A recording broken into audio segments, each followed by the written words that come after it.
ఇది first time ఒక interview between a neurosurgeon and a neurologist. ఈ వారం మన guest doctor is doctor Phani. Is a consultant neurology. Hello అండి, నమస్కారం. Very important topic. రీసెంట్గా చూస్తున్నాము అవుట్ బ్రేక్ అని, GBS, Guillain Barre syndrome. So అంటే ఇది ఎందుకంత అవుట్ బ్రేక్ అయింది ఈ మధ్యలో? అండ్ అంటే జీబీఎస్ అంటే ఏంటి అసలు? ఇది ఎందుకు అంత సీరియస్గా తీసుకోవాల్సిన విషయం?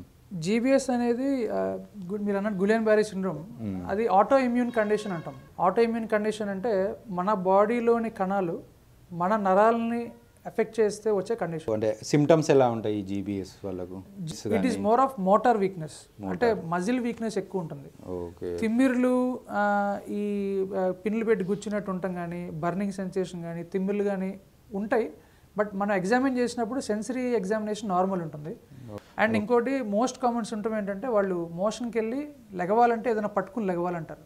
ఎందుకంటే ప్రాక్సిమల్ థైస్ వీక్నెస్ ఉంటుంది. Most of the cases, almost 90% కేసెస్లో తొడ భాగంలో ఫస్ట్ వీక్నెస్ స్టార్ట్ అవుతుంది.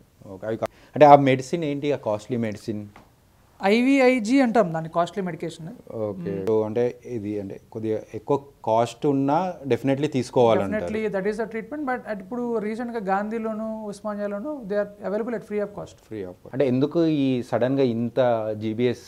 ఆ రీసెంట్గా అవుట్ బ్రేక్ ఏంటంటే ఇన్ఫెక్షన్, వాటర్లో కామన్ సోర్స్ ఆఫ్ ఇన్ఫెక్షన్.